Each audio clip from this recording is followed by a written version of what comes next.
This is the Defenders podcast on TV Podcast Industries, and we're talking about Agatha All Along, episode 7, Death's Hand in Mine.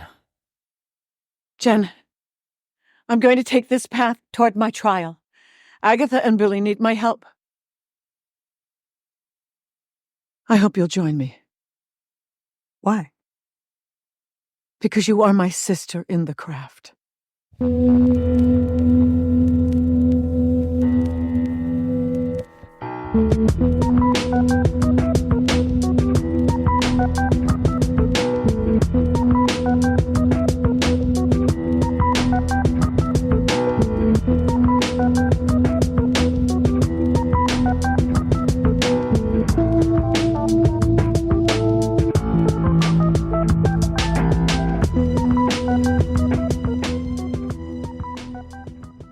Welcome back, fellow witches. Welcome back, fellow defenders, to the Defenders podcast on TV Podcast Industries.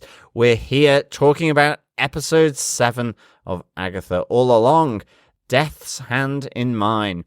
I'm one of your hosts, John. And rounding out the group, I'm Derek. Yes, we're getting very close to Halloween now. This is probably the penultimate podcast of this show before Halloween. Yes, it is. What a perfect way to do it. What an excellent episode as well. Wow. Oh, I loved this. Yeah. I loved this. I know Really you good. and Chris really loved last week's. Yeah.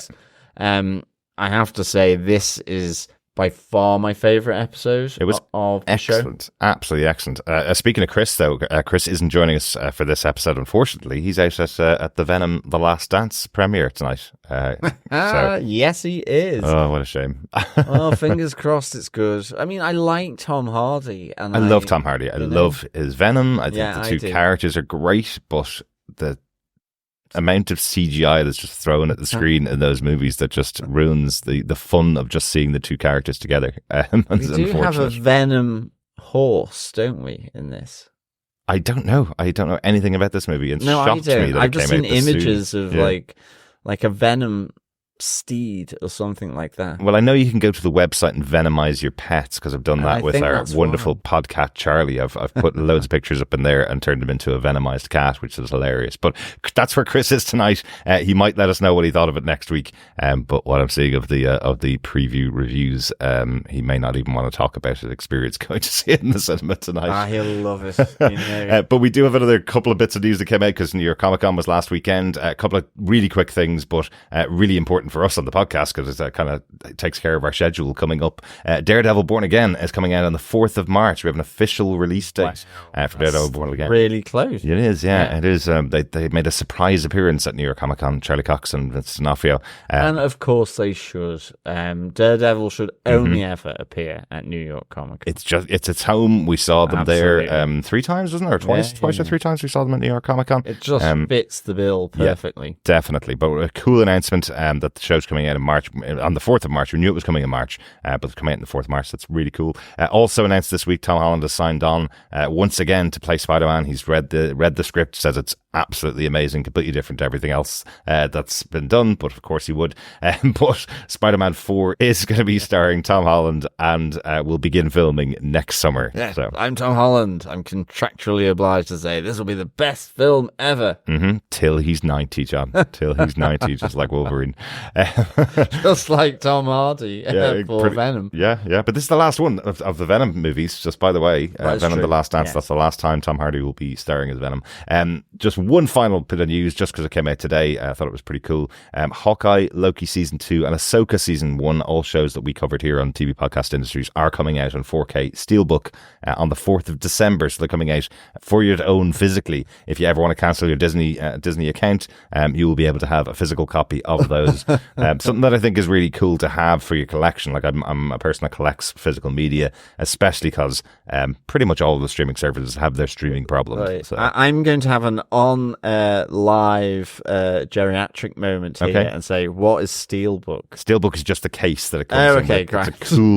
It's a cool image on the cover. I thought effectively. this was another No. some kind of service that the the shows were going to come out on. I guess like an iPod where you buy it and you actually have it, but No. it's still not physical. No, it is physical. It is. It's coming on discs. It's like Blu-ray, but better quality than Blu-ray. Yeah, and I know what 4K is. It was the steel. Yes, so book. that's just the case that it comes in. Yes, Oh, okay. So it's just to distinguish it from a plastic Blu-ray box, basically. But I've got loads of those, and I've never seen or heard them called that before. There you go, steel books. That's the called because it's steel. Yeah. The case is steel, so it doesn't get damaged and has a lovely image on the outside. But I was like, steel book? Where's the disc?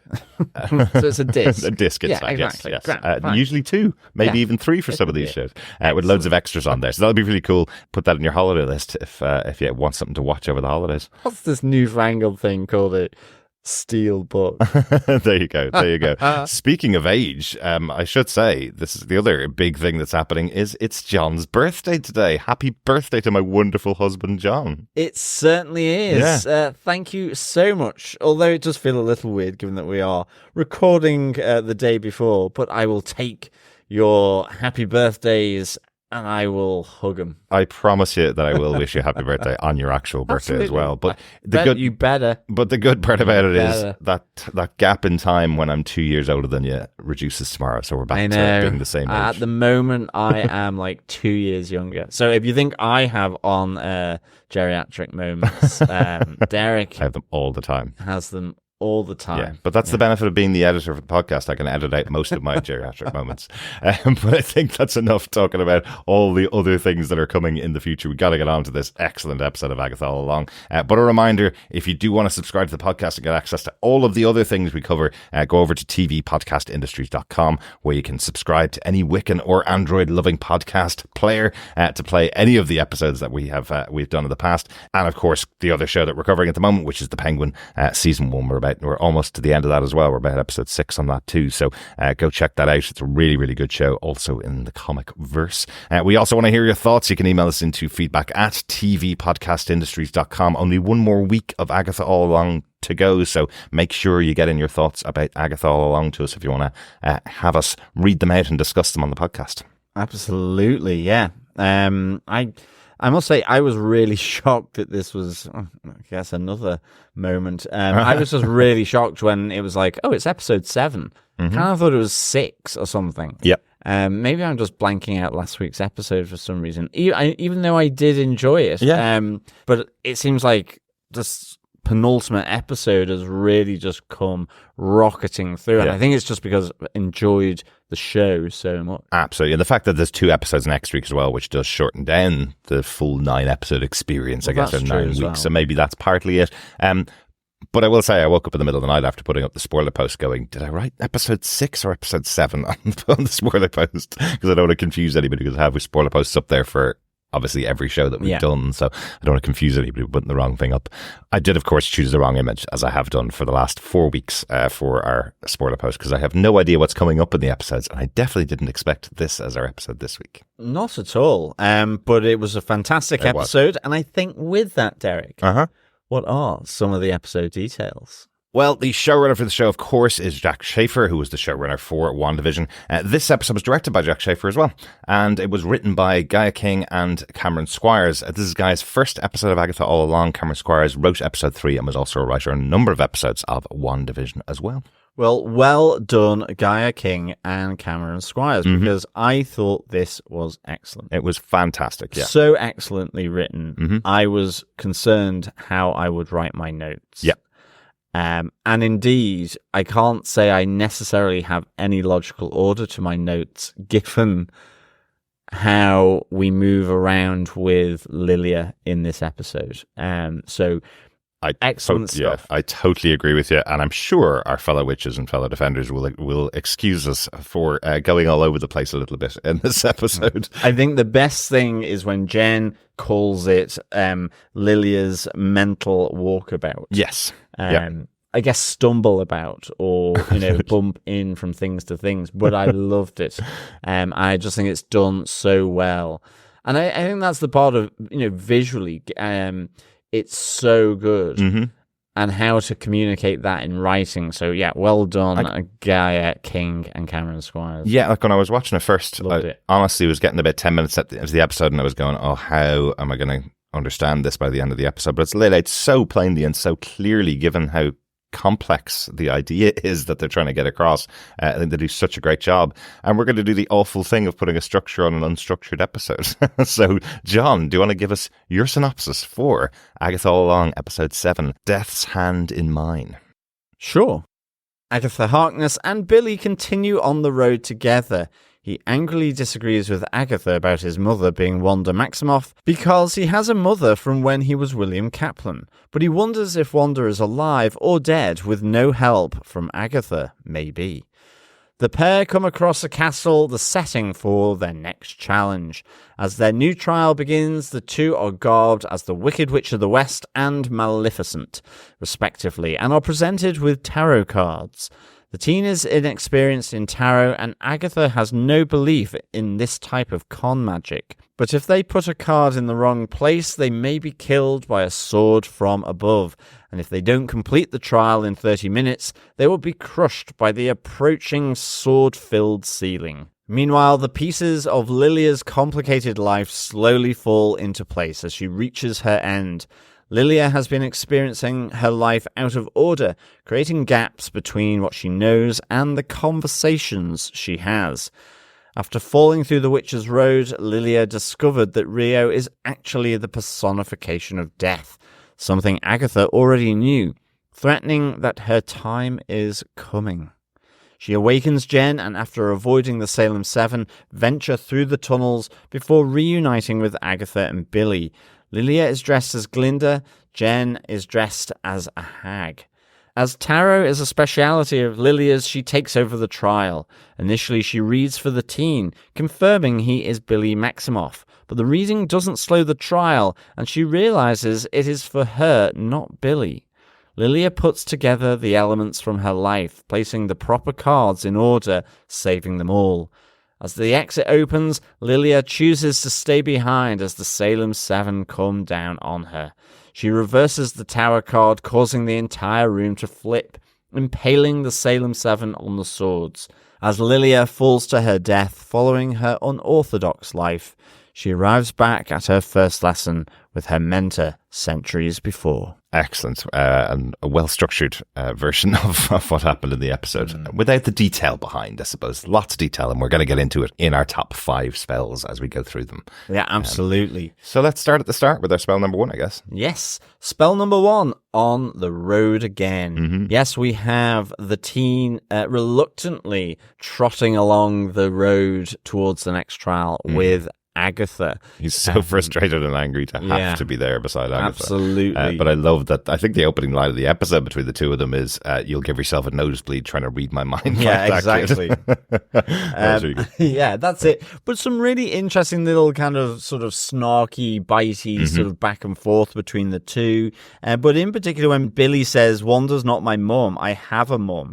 And I think that's really that kind of took me aback a bit after last episode. But I guess here he's still unsure as to whether he is actually Billy or William still, but is still inquisitive about Wanda. I'm guessing the memories, the recollection of her, that haven't returned to him. I actually just take it that he's trying to reconcile the idea that he is William Kaplan, who had a life till he was 13 years old, and he's also Billy Maximoff, who had a life till he was 8 years old and is now in the body of, or 8 or 9 years old, and is now in the body of William, and he's trying to get his head around it and go, well, who am I really? Because I remember all that time with my mom and my dad, and I remember all the time that I was in Westview. Again, he wasn't really in Westview that long, if you think about it, because they kind of time jumped the kids a few times, didn't they, over the course of the series? So he was really only alive as a character for 3 or 4 weeks as Billy Maximoff. So when Agatha is talking to him as if she knows him really well. I'm your former babysitter, she says to him. Open up to me. I'm your mom's best ex-neighbor, kind of thing. Exactly. But when she's doing that, it's like as if he's pulling back from her and going, no, don't treat me like that. Don't treat me like you know me. I have a whole family that you know nothing about. You know, it's almost like a reaction like that. But he is trying to work it out. He does pose the question later on as to whether he is Billy or whether he is William. Yeah. You know, so yeah, absolutely. So I think he's trying to work that out in his head. But yeah, I love the conversation where Agatha says to him, just ask the questions that are in your mind. And he goes, where is Rio? A question we asked last week. And she goes, not that question. Ask another question. Is Wanda Maximoff alive? And she goes, no, maybe, not sure. You know, absolutely. I like as well that the team calls out another vague answer from Agatha. Yeah, because this was infuriating. You know, because I mean, it's great because now it's all open. Absolutely. You know, Wanda could come back in the next movie and here it is. You know, here's the reason why. Yeah.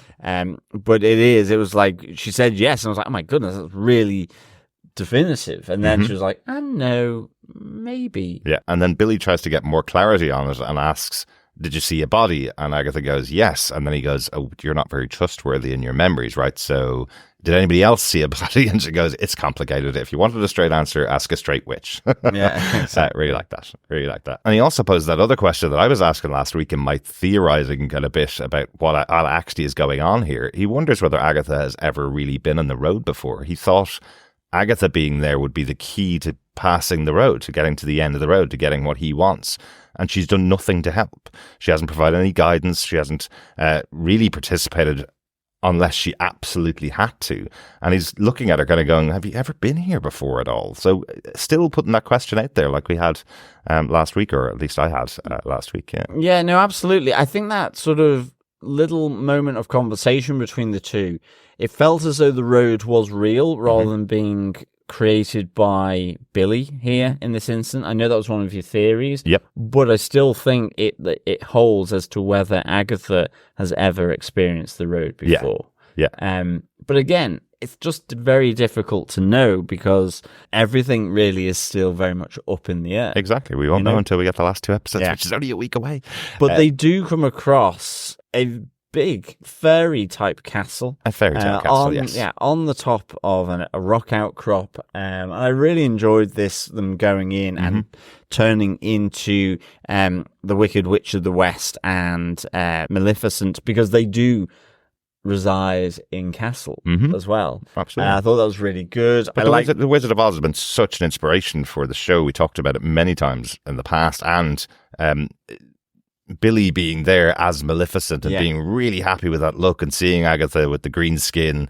She says she was the inspiration for the Wicked Witch of the West. Yeah. But well, both of them are quite happy. But he's very happy with it. And we talked about it last week. His William's room was filled with memorabilia of Wizard of Oz. It'd be like you wake up tomorrow and you're suddenly dressed as Han Solo in the Millennium Falcon or something, you know? I guess, that'd be kind of cool, you know? Yeah, it would. You'd be very happy with yourself. You've got the cheekbones for Han Solo. And also General Veers. Oh, well, yes, okay. You could also be a member of the I Empire, could John. kind of go down into town on my AT-AT. You're not supposed to want to be the Well, bad no, guy. that's true. But That's true. I But understand to drive an AT-AT would be quite cool. So Agatha's pretty happy to be the Wicked Witch of the West, and you'd be very happy to be General Veers, the commander of an AT-AT. Okay. And Han Solo. I'd have that. Both. There you go. I'd like to be both. But they are presented with the next challenge, effectively, which is a tarot reading.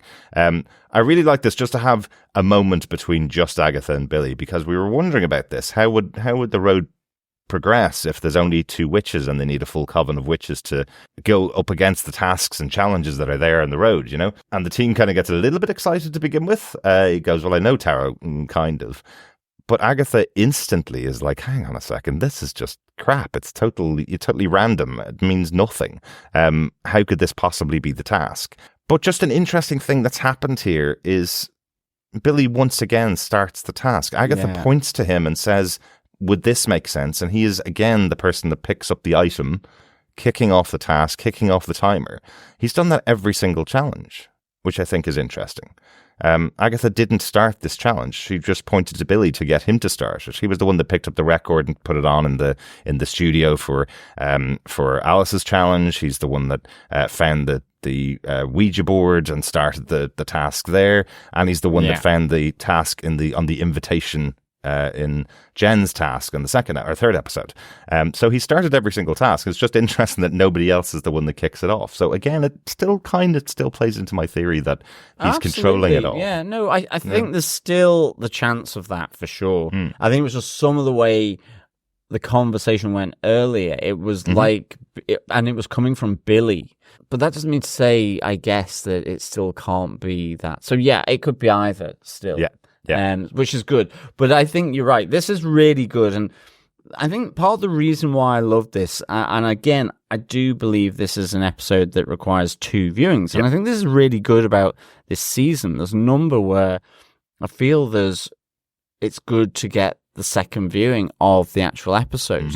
And I think if you've been a fan of Lilia as well, like I have, I think you can watch the series again to see those moments where it looks like she has Tourette. Yes. To sort of begin to piece it back to or forward to this episode. And I think that's what I like about this, is because ultimately what you have is you have Billy thinking that he can do this because it's easy. Yeah. And Agatha thinking that there's no skill to it at all. So she can just do it because she's this, hugely powerful witch. Yeah. And is really skeptical about it, thinks it's a con magic being used, and so really it's beneath her, so that she can really just do it without any thought to it.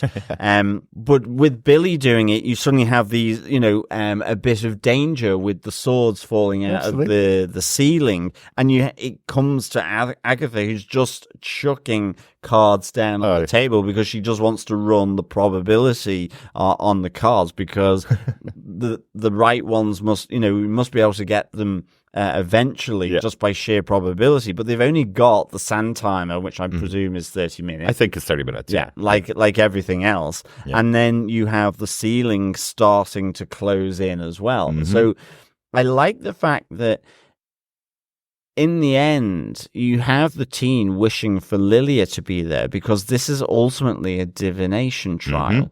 And both of them thought there wasn't any skill in it, really. Yes. And could just do it. Yeah. And I love how, as we go through this episode, you see, various points, the different skill points being talked about it, and I think you get that from Billy in particular, saying it's about intuition, picking and choosing the card, and then being able to have the empathy and skill to assign meaning to it for that person. And that's really good, because in this moment, they're running around like headless chickens, or could be, because the sword's falling from the ceiling, the ceiling's closing in on them, and they have no idea. In fact, the person who should be there isn't. Exactly. And that's Lilia. Yeah. Yeah, there's just that little moment that I really liked of Billy trying to read the card, saying he kind of knows sort of what he's doing, and he starts to read the first card and going, it's horses and cars, and instantly Agatha's going, it's written on the card, it says chariot there, you're going to be terrible at this. Yeah. So they're backbiting against each other.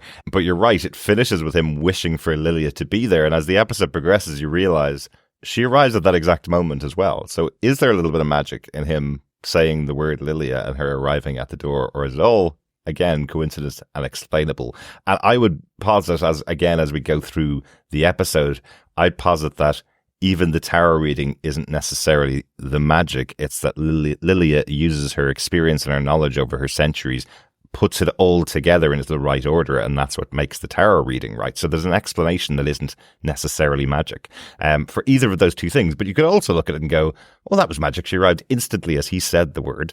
Well, there is a little bit of magic there, given that we see her in kind of Renaissance Italy. Yes, but it's not necessarily to do with the tarot reading itself. It's not that anybody else in the world could do this. It's only a person that's experiencing life the way Lilia experiences that would be able to solve this puzzle effectively, because the puzzle is her life. Yeah, but it's like potions. That's just chefing. It could be. You could argue. Exactly. You bring it together, it's just chefing. And I think that's the point that I'm seeing here, because it's, again, this is all in the MCU. We've heard this thing of magic is only science we don't understand yet. And this is positing different options and different ideas in an MCU way, which I kind of like. But let's get on to it. Let's start talking about Lilia in our spell number 2, Lilia's life at a time. And I think there's a certain sadness to this that I don't think you could have gotten from the previous episodes, where you're going, you're kind of thinking the exciting thing of maybe she's traveling forward and backwards through time, and it's really exciting for her, and she's just pulling things from different times. But as things start to piece together, and she says, she spent her entire life falling out of time, unbeknownst to her, suddenly she'd have gaps in what she was talking about. She says something and doesn't know what it is connected to it all. So, I definitely. I think that's the power of this episode for me, is the kind of tragic element of Lilia's life. But it's hopeful at the end, because she claims her destiny from the tarot cards, actually. You see her bravery and her empathetic nature and everything that is in the tarot reading coming through. And in the same sense that her mentor from Sicily, from back in, kind of Renaissance period, it looks, that is saying you must remember yourself. You must be able to see. It's not about controlling. Exactly. And I think it's that tragic element. And I would actually say that I think the 3 witches of Lilia, Alice, and Jen all have an element of tragedy in them. Yes. I mean, you could argue all of them do, but I just mean in the sense that it's understated, but it's varying degrees of it. And I think Lilia's becomes the most tragic because of how you've seen her through the series so far, where she's been having those moments and you kind of, what's going on here?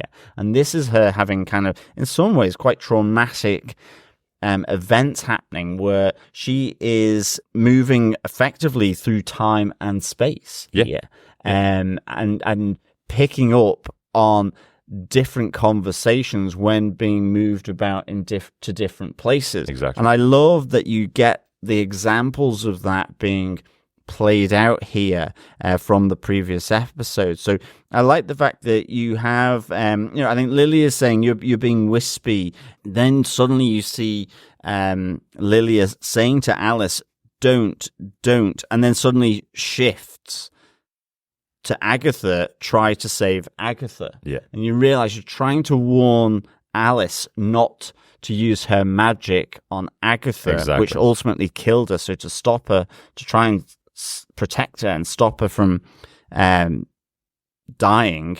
But also to Agatha, it comes across as her saying, well, we should save her. Save Agatha. And I just thought it was a really nice way of doing it. And you get these few moments throughout this time. And I kind of just love this idea of, that she is out of step of time, effectively. Yeah. She's not out of time, she's out of step with time, and is moving between different times and spaces. And I like how that kind of comes crashing through in this episode. Oh, without a doubt. One of the other touches that I really love is her Sicilian mentor, who we keep returning to as Lilia at her current age and as Lilia as a child. But I love how unfazed she is when Lilia is talking to her about things from centuries ahead, or things that happened in the near distant future, or things about the actual lesson that she's having with the mentor at the time. She's completely unfazed by it. She's telling her, you don't need to learn control, you need to learn to see. That is your power, and Lilia must have spent centuries, effectively, except for the time that she blocked it out, but she must have spent centuries trying to work out how she can control and harness this ability that she thinks she has, when actually it is just her life running towards death in different directions and different times at different times, I guess. Yeah, well, absolutely. Yeah. And I mean, again, I like how this kind of comes to her relationship with these other witches. And that's the other thing that really kind of impacted me. You see it with her, that moment where she's trying to protect Alice, telling her not to use the magic on Agatha to save her. But it goes to Agatha, who in a sense, I guess she's a bit agnostic about. She knows she's a dangerous witch. But again, it's to one of those other readings around, what's missing. It's community. It's the coven. And I like that community of protecting Alice, but then also, you have, Jen basically kind of wondering what the hell's going on as, Lilia shows up and she goes, yes, it's Billy Maximoff and you told me, and she can't remember because of the way she's jumping through time and how her thoughts are distributed through time. And I love how those thoughts coalesce as you move through this episode into that coherent narrative. Absolutely, but those conversations between her and Jen are so well done. Because again, Jen is having conversations with her after she's heard all the information. I love that line from her going, 5 minutes ago, Lilia wouldn't have said that. Exactly. Really good. And I love that Lilia says, you think I'm batty, straight up. You think I'm like crazy. But she explains it to her. Again, it's that notion of that community thing,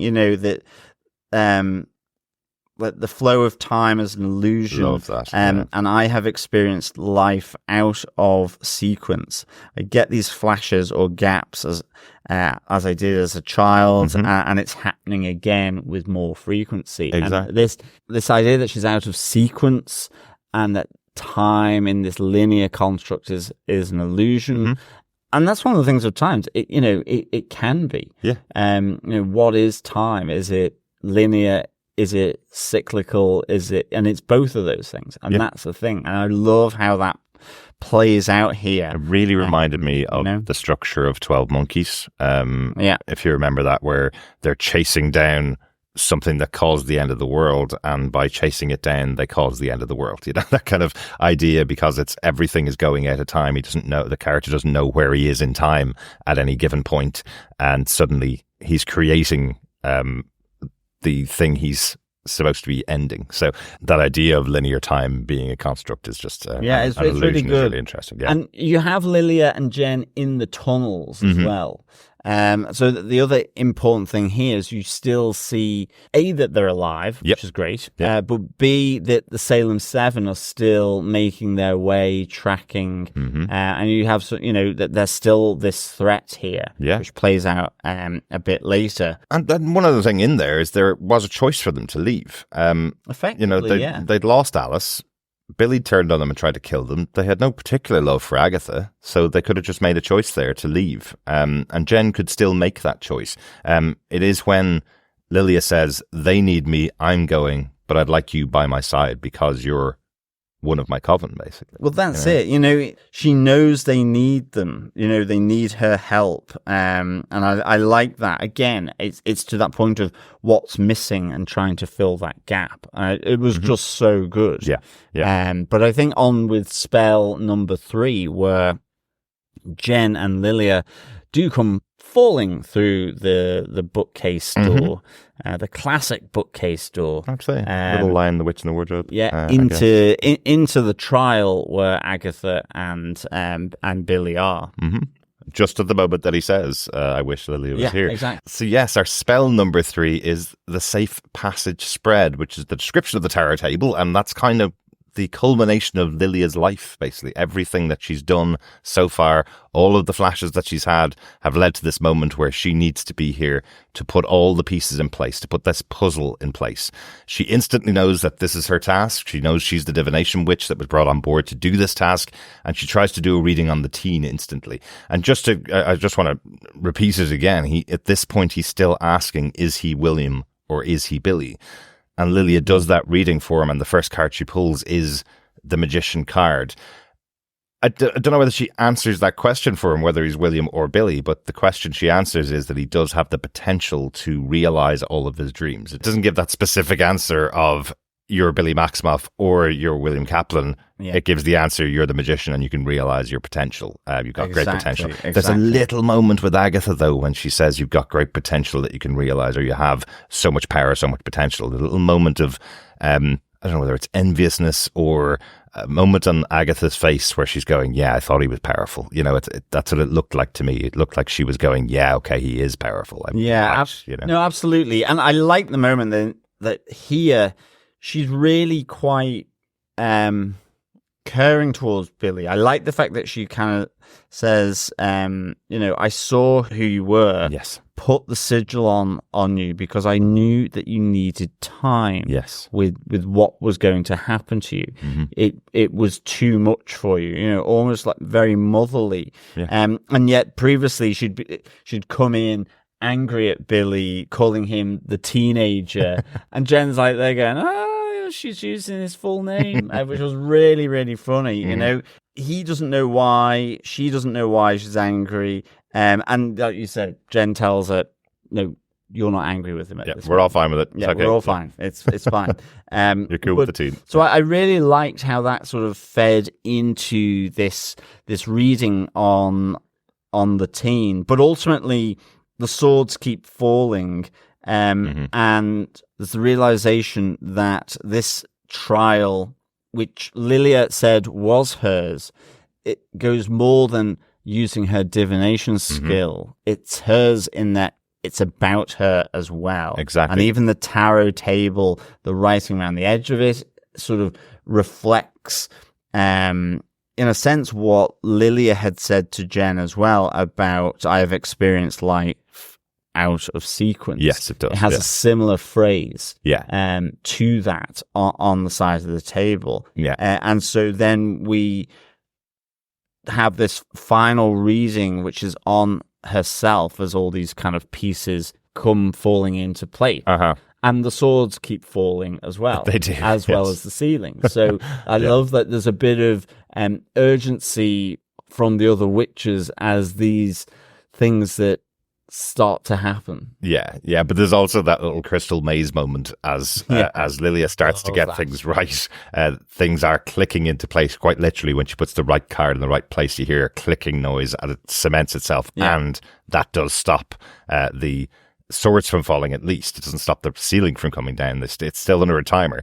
But I wanted to go through them, and I think this helped me to understand the episode well, to write out the kind of 7 points, what they mean, who they are, because this is all of the experience that Lilia has gone through over the century, all coming to the head. So there are 7 elements that need to be completed on this table. They have the Traveller, which is the central person that the reading is about. And I love the fact that that's about you. Yeah. It's about the person themselves. Yeah. So this was the Queen of Cups with the card that was put in that place. That's Lilia as the Traveller. She's empathetic. She's intuitive. She's a trusted voice for the group. And then the second piece that has to be filled out effectively when you're doing this kind of checklist of items is what's missing. Yeah, absolutely. What's the reason for this quest that you're on, or the life that you have effectively. Yeah. And here she picks the 3 of Pentacles. And again, there's a flashback to previous moment in her life beforehand where you have the 3 Pentacles. And this is about the coven, the list of witches that she gave Agatha in episode 2. But it's, as I say, it's about what's missing here is collaboration, community, singular voices waiting to harmonize and come together. And effectively needing, as she describes, you to those around her, my coven. She needs her coven community here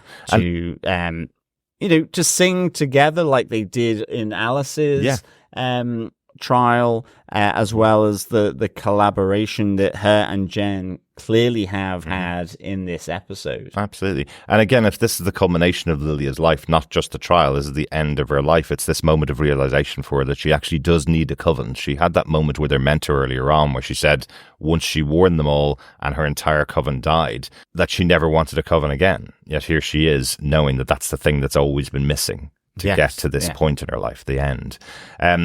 The third element that needs to be filled out is the path behind. Yes, the wounds that have been suffered or the lessons learned. Yeah, and this is the Knight of Wands, kind of confirming that Alice, who is the Knight of Wands in this scenario, in this tarot reading, is gone.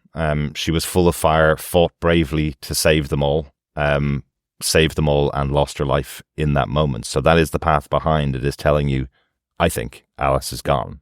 It is, and it's also about the lesson to be learned by Lilia, and in terms of how she deals with the Salem 7. Yes. Yeah.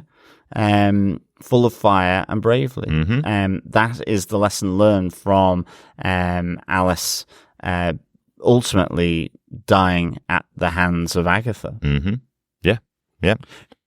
I think on the fourth one, then the flip side of that is the path ahead, which is this space then for growth and discovery. Yeah. And you have here the card that's turned as the High Priestess, and that's linked then to Jennifer. And I think that's what I was saying before about these three witches. Yeah. They've had this real intimacy between them, that in to varying degrees, and that's what I really enjoyed about those three. Yeah. Like, you even have it from Lilia in one of the moments. She says to them, we once hated each other, now I love you all. Yeah, exactly. That's those three, particularly their combination of her being the traveler, Alice being the path behind, and then the High Priestess, which is the card that she picks here, is for Jennifer being the path ahead. She's the future. Yeah, Alice is the past, got them to this point. Lily is the present, taking care of everything now, and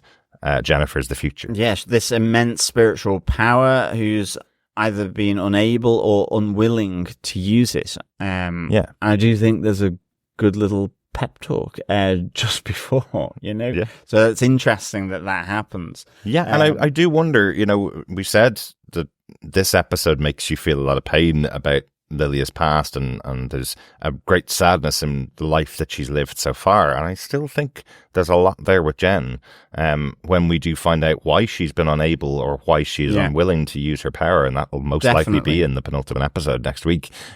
We will get Jennifer because she is the future. Why is she not able to use this great power, this massive spiritual power that she has? So I think that's just signposting there for you. If you thought the story of Lilia was bad, maybe there's something even harder to watch coming up with Jen. Yeah.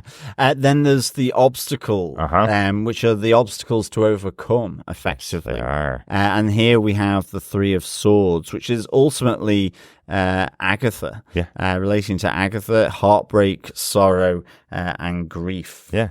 And again, these are Lilia's obstacles to overcome, right? Because it's her reading, so she has to overcome the obstacle that is Agatha being in her way here. Exactly. To get to her final destination. Number 6, the sixth element then is the windfall. Yeah, and interestingly, this is the potential windfall. That's how she kind of clarifies it. It's the potential windfall that you might get along the way. Yes. Yeah. And in this moment, it is the tower, which she initially says is about great destruction or to destroy, which doesn't sound like a great windfall, but then it's the tower reversed. So it's more about miraculous transformation. Yeah, and specifically in this case, it's William Kaplan or Billy Maximoff. He is the tower reversed in this case because it's exactly the card she saw at William Kaplan's bar mitzvah. It means miraculous transformation, which she saw that he was going to be going through, and that's what sent her on this path. This is her linking up with him, which is the kind of the piece in the puzzle that she needed to get to her destination, her final point. And that's the final card. The destination for Lilia is, well, I guess the destination for us all, because all roads lead to it. The destination is death. Yes, it is. And when she puts down this card of death, which we'll talk about in a second, when she places that, the trial is passed and she's saved them all. Yeah, absolutely. She's achieved the goal. Well, and you have the torture device, the Iron Maiden, open up to reveal the exit from the trial. Yeah, really good. Very cool, very cool. And she places them inside it and closes it behind them. But as things start to get a bit complicated towards the end of the episode, as everything starts to come together, move on to spell number 4 because we push it as its own point. Spell number 4 is Lilia is falling. Lilia will fall. This is the moment of realization that she has when she's talking to her mentor and she's saying, all I see is myself falling. I am falling. Oh no, I will fall. It's that moment where she has that recognition, I suppose, of this could be any time in my future. but it is in my future. It's always still going to be in my future. I will fall. So how do I get to that point? And then the jigsaw puzzle starts to come together. Yeah, the one thing I liked about this actually is just slightly after where the mentor says that death is what we all have in common. It's what will you do with your remaining time? And I think that's so true. I think that's really poignant. I think it's something that I think is kind of a bit of a universal truth. Absolutely. Actually. And it will, I mean, self-evidently, I guess. Yeah. But it's when you see it sort of interwoven into the story here. And I just thought it was really, really well done, because in a sense, it's what Lilia has been kind of running from. It's been, the gaps. She tells Jen, well, I ignored it because all I saw was death. Exactly. She tried to sort of take her out from it. Yeah. I mean, even to the point where you could argue Agatha didn't think she was a real witch when they went initially into the, the crystal ball, tarot reading, palm reading, bougie business that Lilia was, running. Exactly. So I really like this. It is just the absolute key to unlocking everything for Lilia. She'd been avoiding death for this many years. That moment from her mentor saying, death comes for us all. It's what we all have in common. Why are you running from it, basically? That's our destination. That's where we're all going to get to. So when she realizes that, when she has that moment of realization that she has to die, but what will she do before she reaches her death? That's where she becomes the savior. That's why she is able to complete the task. It kind of leads into her decision as to how she gets to her death, I suppose. So our spell 5 is the big one, I suppose, the big reveal for the episode. Rio is death, and that's what Lilia has been avoiding for this many centuries so far. Yes, she is the original Green Witch, which Rio, Agatha always knew. She knew it all along. Very interesting. And you have Agatha saying, what can I say? I like bad boys. She's got the ultimate bad boy here in Rio as death. But I think interesting, as, and again, it linked into Lilia's falling. You see then how Lilia's death plays out effectively for Rio to come and take her, and I liked how, as they left through the Iron Maiden, she almost gives Agatha a warning. She gives Jen a pep talk, and she gives the teen his magic notebook again that she had found in the passages under the Witch's Road. Yes, and calls that magic. Yes. Interestingly. But I suppose when you think about this, that Rio is death, and I'm going to go back to my theory from last week. I'm sorry, I'm still harping on about it. But we said the teen had never seen Rio before in the stuff that we'd seen leading up to him bringing all the witches to the road. He'd seen each of the other witches in different situations, right? That was what we'd said. Yeah. Well, he wouldn't see Rio. Rio's death. Rio's there because people are going to die. She arrives when Mrs. Hart dies. So we saw that in the episode as them calling on a Green Witch, and she calls herself the Green Witch when she arrives. But she came because Mrs. Hart is dead to take her body. The next task, the teen should have died there, but they saved him. They got him back. Jen saved him with her power, effectively. And he came out and everybody thought he was dead because he was stabbed in the stomach at Alice's trial. Yeah. So they saved him. They saved him there. Then it went on. She followed along because death was imminent again in the next trial. Alice was going to die, and then she stayed with Alice because nobody was going to die afterwards. Billy comes out. He knocks Agatha off the road. Agatha's still alive. And Jen and Lilia have fallen through the road, and none of the three of them died. So that's why Rio's not there, right? Yeah. But Rio does appear when Lilia's going towards the next trial because Rio's following death, effectively. She's following the next victim on the road. Yes, and I think. That's my theory, anyway. Yeah, no, I think so. I think probably if you look at it, there'll be this thing whereby... Yeah, she's only there for that, absolutely, or even something to do with the teen. And I think that's right. That's why she's been missing. Because actually, this is the next trial after Alice's death. So yeah, I think you're right in that. Yeah. She's just there for death, but she just tagged along. Quite literally, we saw in the flashback to the two of them having that conversation in the recording studio, Rio saying to Agatha, you take the power, I'll take the bodies. And that's what she's here for. She's taken each of the bodies as we've been going along. So Lilia is the next body. That's why she was there, to follow Lilia into the trial, or that's how Lilia found out that Rio's death. Yeah, absolutely. But I also love, her final line to Jen saying, you have to go ahead. Jen trying to get Lilia to leave the trial. She says to Jen, but you're the way forward. You're the future, effectively. So you have to go. My space is here, and then tells her, I loved being a witch. I just think it's a lovely final It is. moment. It's really good. I mean, I found this actually really emotional. Yeah. I think Patti LuPone, she's just amazing. Yeah. She is truly fantastic. And I think they all are in terms of how they deal. But I think there's really quite sort of epic, emotionally epic feel to this story. I think certainly with Jennifer and Lilia, I love the fact that, in all these cases, elements of that tarot reading, maybe not all of them are coming into play. As I say, yes, you have death happening there. You have those moments with Agatha, the teen, and with Jen. In a sense, his notebook is the thing that will make him truly transform, It's understanding who she actually is, that traveler.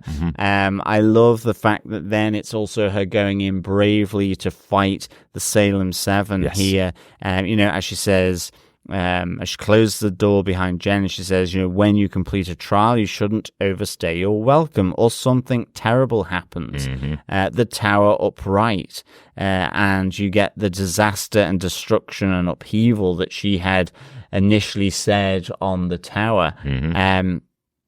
And you have this fantastic moment where she's hanging on to the edge of the tarot table, whilst the Salem 7 fall onto the sword-studded ceiling, and then you have Lilia falling as well, as she knew she would.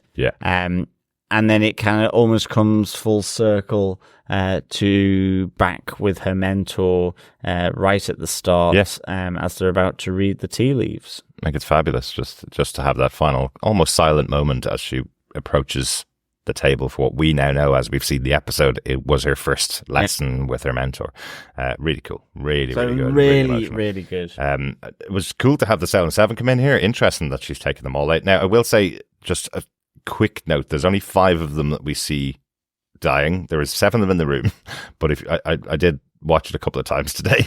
There's only 5 of them that die. I don't know whether it means anything at all, or whether there's 2 that escaped or not, or whether it's just simply having 7 bodies smacking into swords might be a bit much for the show itself. But even the noise, there's only 5 sort of as they're impaled. Yes, exactly. So I don't know whether it means anything, whether there are 2 members of the Salem 7 out there, and some of them escape because some of them fly. Maybe they got out of it because they wouldn't fall, but I don't know. But the assumption here is that Lilia has taken care of the Salem 7. Now it's the rest of them facing down death. Well, that's it. I mean, it's almost like the kind of the helpful hint to Agatha when she calls you a coward, hit the deck. Is that one of the Salem 7? Is it Rio? Who knows? I'm guessing it's Rio, but it could be the Salem 7 if some of them survive. Yeah, because there are some that aren't animals, so maybe that's something different. There's the Raven, isn't there? So, there's also the Raven that could just presumably transform back to the Raven and fly. Which would be quite useful in that situation. But I think it's more the fact that you absolutely see 7 in the room, you see 7 falling, but you only see 5 at the end, and you only get 5 noises of the impaling. So who knows? But But it's just to mention it. A couple of little notes at the end of the episode. So a couple of things we didn't talk about. One that just popped into my head there as well. William Kaplan has actually avoided death. Just to point that out, William Kaplan was killed in the car crash, and I would guess that because in this world here we're saying Rio's a witch, right? So he would have been protected from being taken by death.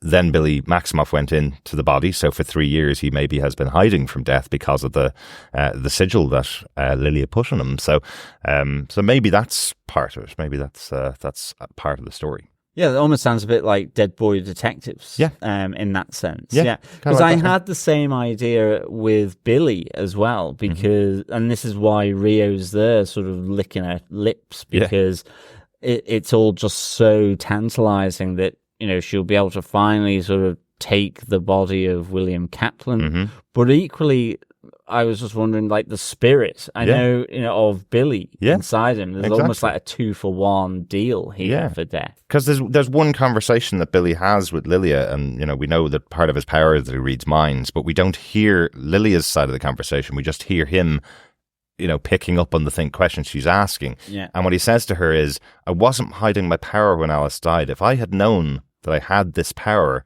I would have absolutely used it to save Alice's life. Yeah. So up until that point, the point that Alice died, Billy Maximoff didn't know he was Billy Maximoff, didn't know he had the power, and didn't know whether he was Billy Maximoff or William Kaplan himself. So I just think, yes, the kind of side effect of the sigil that Lilia put on William Kaplan was that he was hidden from death. And as you say, maybe both of them are hidden from death for that.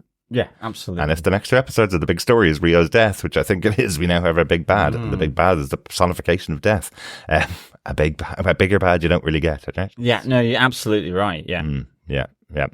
I only have one more note, just because I really liked the insult from Agatha. Cause she's been flying with insults throughout the episode. Has. But I really liked where she calls Lilia Dory after Dory from Finding Nemo and Finding Dory, because she's a forgetful fish. Thought that was a good. No, that was a good little joke. Yeah, if you're going to keep Catherine Hahn off screen or not central to the episode, give her a couple of lines like that to keep us excited for. Absolutely. Yeah, I have no more notes for the episode.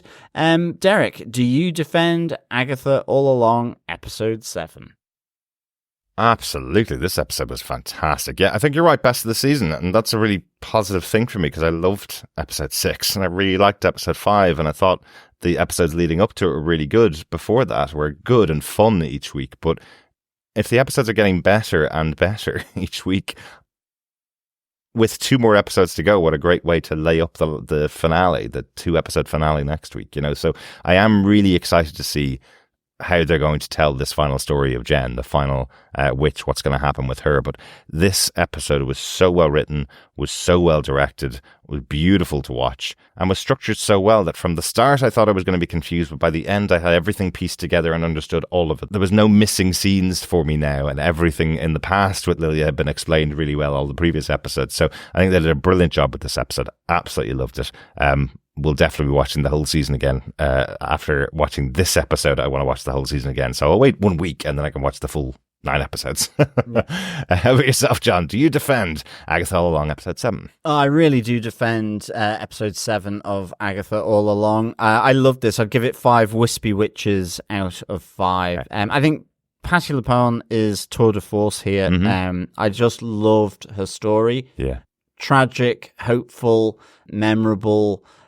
Just really good. I just loved how it connected in with the previous episodes. I love how it connected in with the team, with Jen, with Agatha, with Alice as well. Yeah.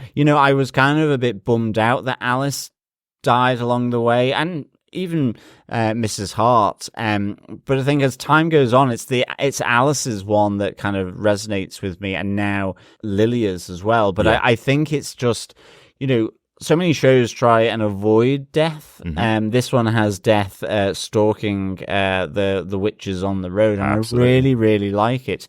I think it's really good, and I just think this is great story writing, how it connects in.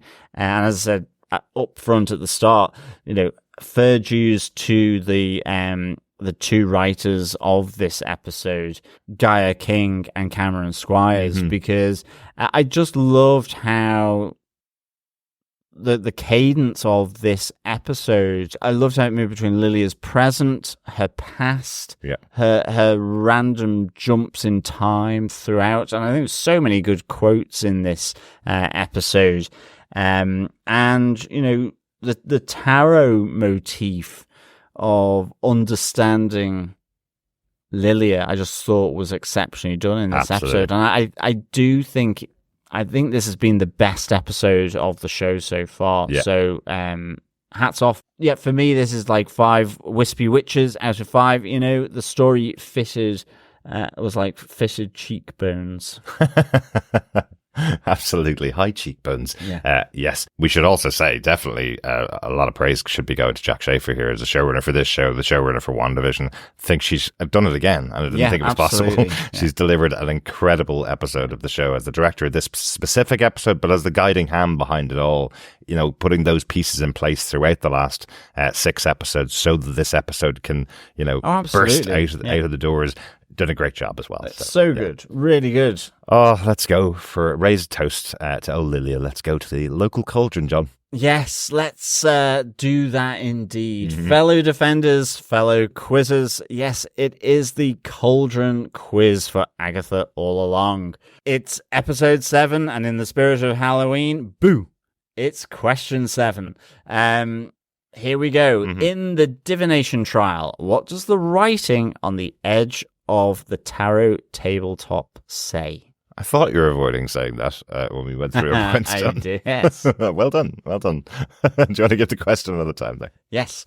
In the divination trial, what does the writing on the edge of the tarot tabletop say? Very cool. That's question 7 of 9 questions, 2 more to go. All you need to do at the end of the season, if you gather together all the correct answers, email us into feedback@tvpodcastindustries.com with all the correct answers, and you could be given the chance of getting your hands on some Agatha goodies. Oh, I saw a very cool Agatha All Along hoodie, which is available from the Disney store. So that's one I'm circling at the moment. It will depend on whether that's something that can go out to the person who does get all the questions right and does come out of the hat as the winner of our Agatha All Along Cauldron quiz questions as to what I can get. But it's a cool hoodie. Oh, absolutely. I No, thought it that looks was very really cool. good. But if you have missed any of the questions so far, pop on over to our website at tvpodcastindustries.com. There's a pub quiz section there that has all the questions of the pub quizzes going on at the moment.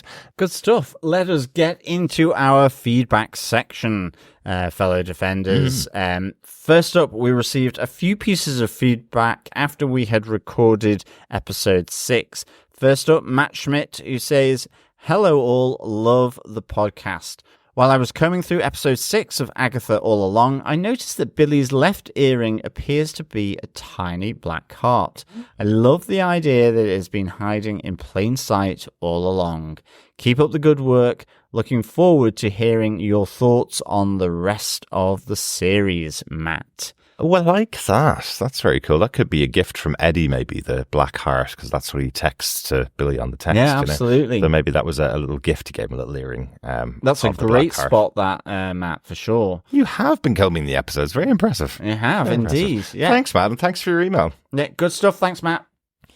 We also got an email in from the Joyful Baker who said, "Hey there, guys. I just found your podcast with the release of Agatha All Along, and I enjoy all your helpful opinions and insights into the Marvel Universe and beyond.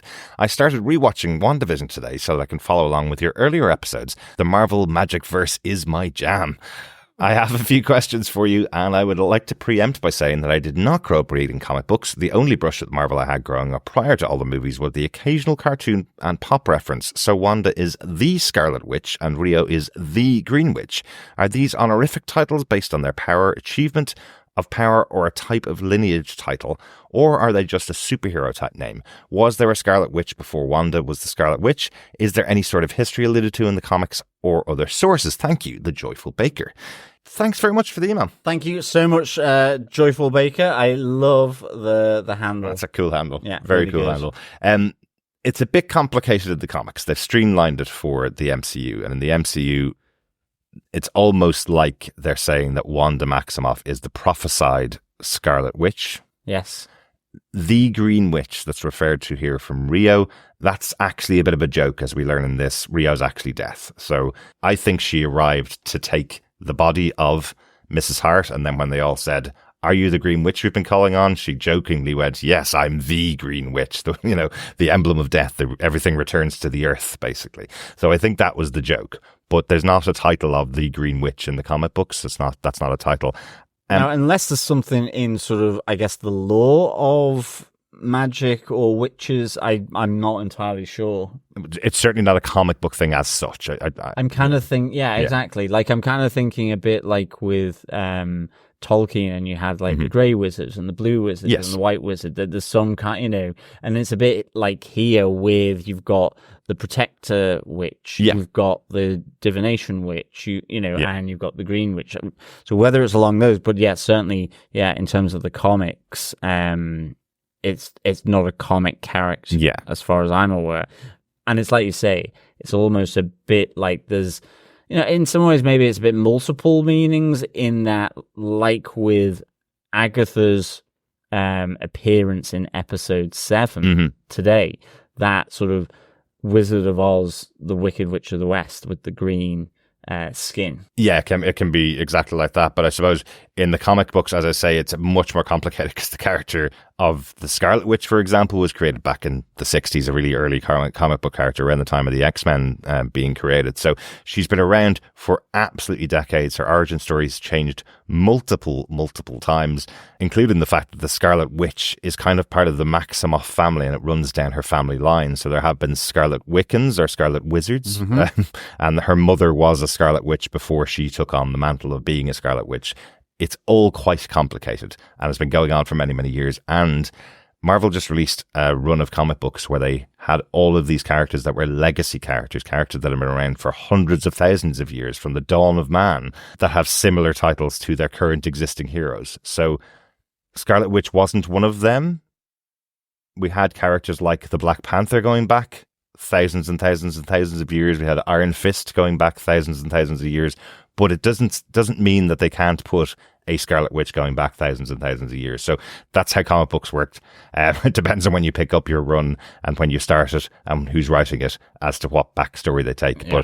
But so it's a bit more complicated, much more streamlined in the MCU. In the MCU, there is one Scarlet Witch, and that Scarlet Witch is Wanda Maximoff at the moment. Yeah. But Billy Maximoff could have the power of a Scarlet Witch because he's part of her family.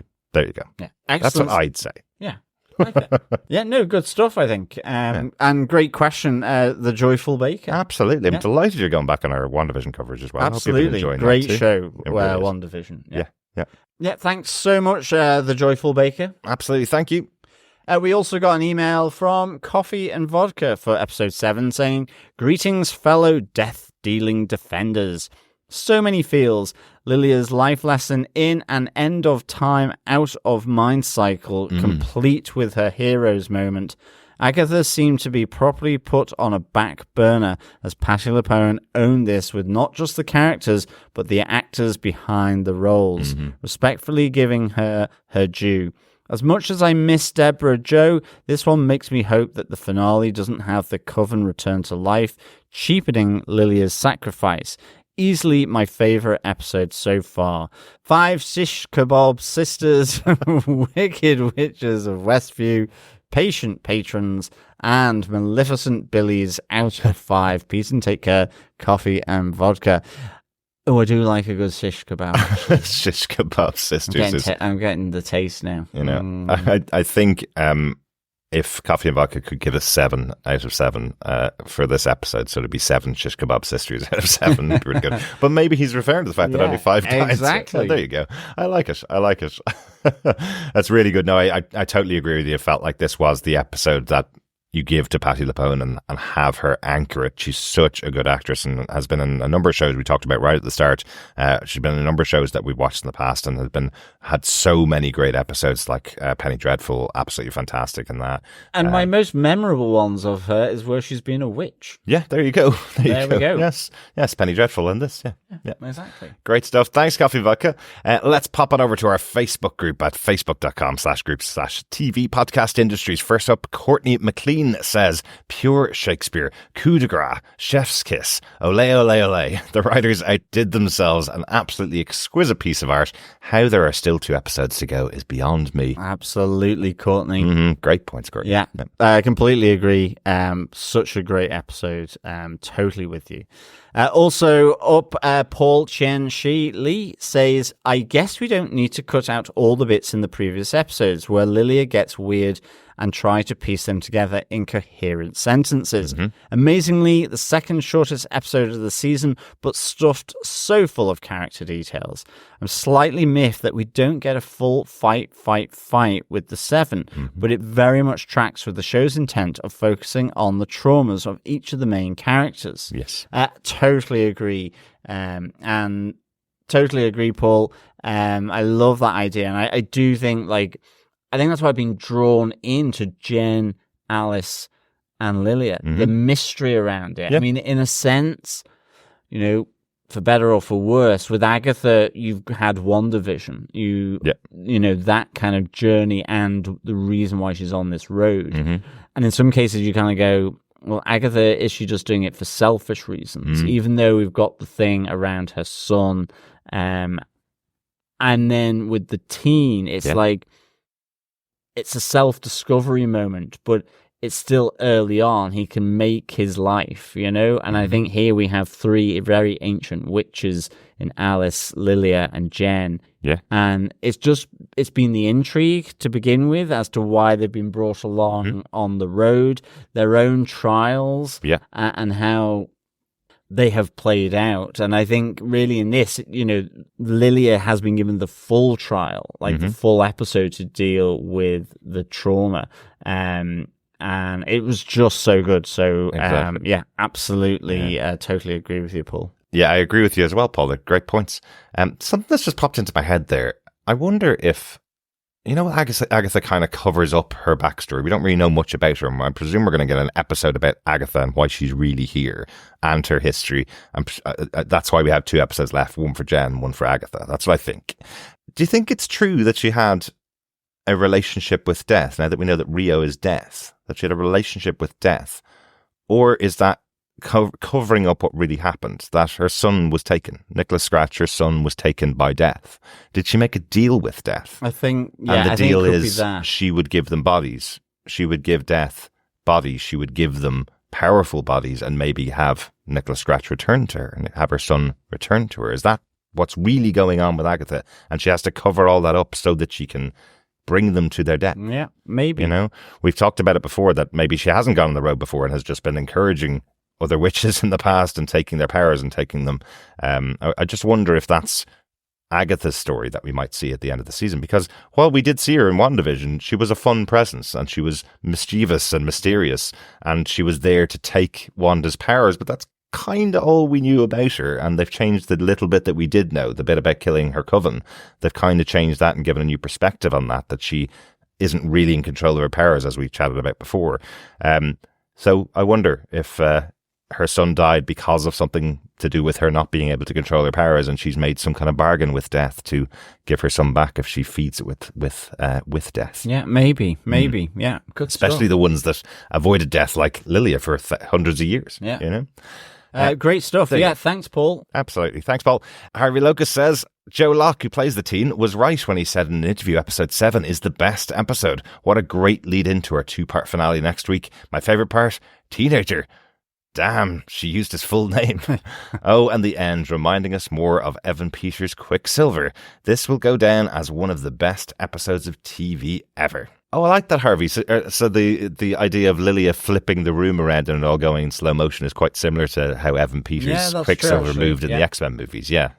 Did you hear the theory about why Ralph Bohner came back, Evan Peters' character, and what's going to happen with him? That because he played Quicksilver, that maybe Billy's inside of his body. Oh, interesting. Yeah, that is a good theory. So Evan Peters will suddenly be the speedster of this universe. Excellent. I like that idea a lot. I think it's a fun theory, but I don't think it's going to happen. No, I don't. Evan but it Peters would be a good... is right up there in terms of projects he wants to work on. He has so many options, so I don't think he's going to come back and play a speedster. But I love the theory. I think it's a fun one. Yeah, definitely. Thanks, Harvey. Also, Michael Carrier says, well, this episode made up for the previous episode for me. It made me laugh and cry. Lilia's journey really touched my heart. It makes me wish we had gotten better deaths for Alice and Mrs. Hart. Here. Speaking of Mrs. Hart's death, Agatha dropped a line. I didn't think you had it in you. I assume she meant that to Billy. and he had killed Mrs. Hart. Did I overthink this, or will the line get paid off in the final 2 episodes?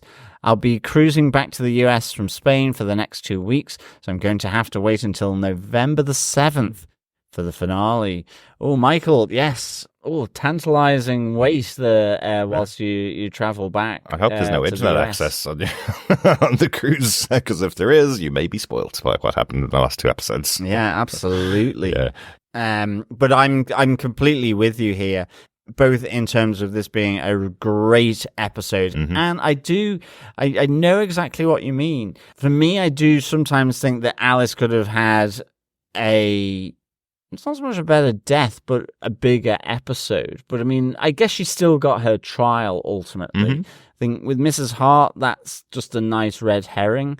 But I do know what you mean. Yeah. About that. I'm guessing it's the power of Patti LuPone, really. Yes, she's absolutely wonderful here. Really, really good. As for the line from Agatha, the one about, I didn't think you had it in you towards the teen. I think you're right. I think she directed at the teen, but I'm not sure if it's true that he killed Mrs. Hart. I thought Mrs. Hart died the way they said she died, especially because Billy didn't know who he was back then. As we've learned in this episode, he didn't know he had the power. He was just going along actually being the normal teen. But I'm intrigued to find out. Yeah. And, dare I say it, all tarot cards are on the table. Almost. We will find out more in the last 2 episodes, I guess. Yeah, good stuff, Michael. And safe journey back to the US. Absolutely. Enjoy Halloween aboard the cruise ship. Should be fun. Heather Wallace says, "Oh, what a wonderful episode. I want to go back already and watch the entire series from the perspective of Lilia's seemingly non sequiturs again, knowing where they are leading. Lilia's joyful and loving acceptance of her death hit hard, but was so beautiful. Absolutely. This episode had such great visuals and narrative grace." Yeah, completely agree, Heather. Like, everyone seems to be really sort of vibing on this episode. Absolutely. And I think rightly so, to be honest. Yeah. We got a message in from Adrian Johnson, who said, I wasn't going to comment until the end of the series, but simply, wow, what an amazing episode. Absolutely. Yeah. Great stuff. Thanks, Heather, and thanks, Adrian. Absolutely. Finally, we have from Dr. Bob Phillips. He says, superb performances, visually stunning, perfect plotting, and just the right balance of humour against dread and commentary on inherent misogyny. Glinda, we forgive you for the slaughter of the 7 orphaned children. Indeed we do, Dr. Bob. I mean, they needed to be put out of their misery. I think the old grown-up adults. yeah, that's it. Their trauma had played on their minds for way too long. But yes, genuinely took me a second to work that one out, Dr. Bob. It does happen sometimes. I'm not as fast as I used to be. So that's because Lilia was dressed as Glinda, and the 7 slaughtered off orphans are the Salem 7. Yeah, absolutely. Yeah, very good. I like it. I have to explain that out loud to myself, John, so it stays in my head. Good old Glinda. Love it. Thank you so much to everybody for your feedback. If you want to keep sending us feedback, you can email us to feedback@tvpodcastindustries.com. We do, as I said, just have 2 more episodes of Agatha All Along left to go next week. So get your thoughts in to us for any of the episodes so far, and we'll chat about them on the podcast. Yes, and of course, fellow Defenders, if you enjoy the podcast, you can support us over at patreon.com or buymeacoffee.com and just search TV Podcast Industries. And of course, you can support us by subscribing to the podcast and sharing it with loved witches, wizards, elves, orcs, and you name it. Because, of course, sharing the podcast is sharing the love. Exactly. Did you get that line from our Rings of Power podcast? I think I may have done. You might have. I might have just left it in the document. Sorry about that. It's merged. But yes, we will be back next week with the final 2 episodes of Agatha All Along, episodes 8 and 9, which air on the 30th of October. I say that, but it's the 31st of October for us. On Halloween, when we wake up in the morning, that'll be the first thing we'll be doing is watching that. I'm not ready, John. Boo. I am. Thanks so much for joining us. See you later, witches. Yes, thank you so much, fellow Defenders, for joining us. Until the Witching Hour next week. Keep watching, keep listening, and of course, keep defending. Bye. Bye.